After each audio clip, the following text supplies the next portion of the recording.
Hola, ¿qué tal? En este video vamos a conocer algunas de las funciones básicas del programa AFDEX de la empresa Metal Forming Research Corporation, el cual está diseñado para simular algunos procesos de conformado. Inicialmente, vamos a dar un enfoque al proceso de forja, pero también se pueden simular procesos de embutido, extrusión y laminado. Lo primero que haremos será conocer la ventana de trabajo de AFDEX. Después vamos a pasar a la hoja de descripción del problema que recomienda la empresa para conocer el proceso a desarrollar. Y finalmente vamos a hacer un ejercicio para aplicar todo lo anterior. Comenzamos con el panel de trabajo de AFDEX. El número 1 corresponde al menú. Principalmente nos va a servir para abrir y cerrar proyectos, guardar el proyecto, exportar nuestro archivo en diversos formatos, seleccionar la vista que podemos darle a la pieza de trabajo y, en caso de que nuestro ratón esté defectuoso, tenemos funciones como zoom, traslado y rotación de la pieza. Después, en el cuadro que contiene el número 2, tenemos la ventana On-Off, que tiene algunas funciones útiles para programar una simulación. En el número 3, tenemos la ventana de proyecto. Esto es un árbol de funciones en el que nosotros vamos a ver etapa por etapa cuáles son las características del proceso. El número 4 corresponde a la ventana de espacio de trabajo. Aquí vamos a poder elegir los materiales así como las características de los dados y el modelo de fricción. La ventana número 5 nos muestra la vista previa de nuestra pieza. Aquí vamos a poder observar cómo está cambiando al realizarse la simulación, además de observar la posición de la herramienta. En el número 6 tenemos una ventana de post-proceso.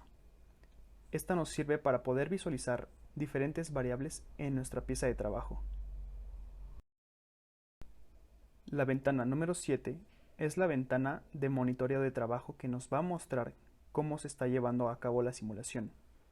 Además, aquí podemos observar si existe algún error o un mensaje de advertencia.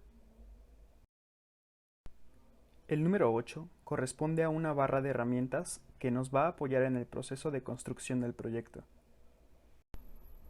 Finalmente, en el número 9 tenemos una ventana para seleccionar la vista que queremos de nuestro proceso.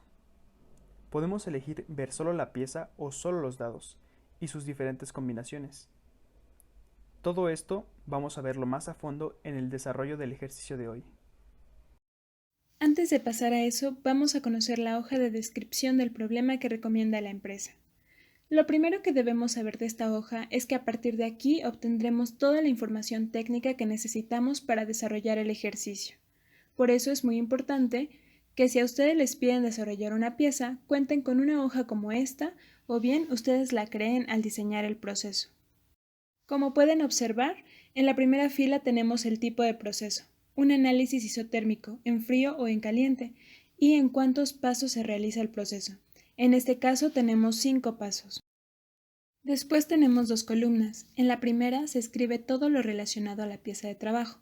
El material, que en este caso estamos hablando de un acero IC 1010 a temperatura ambiente. La geometría de la pieza de trabajo. En este caso es una barra cilíndrica sólida. Las dimensiones. Aquí tenemos el radio y la altura. La temperatura inicial, que en este caso es la temperatura ambiente. En la siguiente columna tenemos información acerca de los dados. La geometría. Aquí se especifica ver las figuras de abajo. El modelo de fricción que estamos utilizando. Este es un modelo que pertenece a la biblioteca del programa, entonces no necesitamos más información para configurarlo. El tipo de velocidad del dado. La magnitud de la velocidad. Aquí tenemos 1 milímetro por segundo en el dado superior, upper die, y velocidad nula en el dado inferior, lower die. Después tenemos algunas imágenes que fueron generadas en AutoCAD, como corresponde a las simulaciones 2D. En dado caso de que la simulación sea en 3D, el modelo se genera desde CATIA preferentemente, pero en realidad se acepta cualquier archivo con extensión STL. El programa va a detectar cuándo se trata de una pieza de trabajo y cuándo se trata de los dados. En este caso, la primera figura muestra a la pieza de trabajo con sus medidas y, muy importante, podemos observar el eje de simetría con respecto al cual este plano que vemos aquí va a revolucionar. Si no hay eje de simetría, el plano simplemente va a extruirse a un lado. Después tenemos la primera pareja de dados. Aquí tenemos una distancia de 97.4 milímetros, la cual corresponde a la distancia que debe haber entre estos al final del primer golpe del proceso de forja. A la derecha encontramos el resto de los dados con su respectiva distancia. En total hay 5 parejas que corresponden a cada uno de los procesos de forja. Un aspecto muy importante para tener en cuenta al hacer este dibujo en AutoCAD es que el eje de simetría corresponda a ambas geometrías. De este modo, Afdex los va a identificar automáticamente.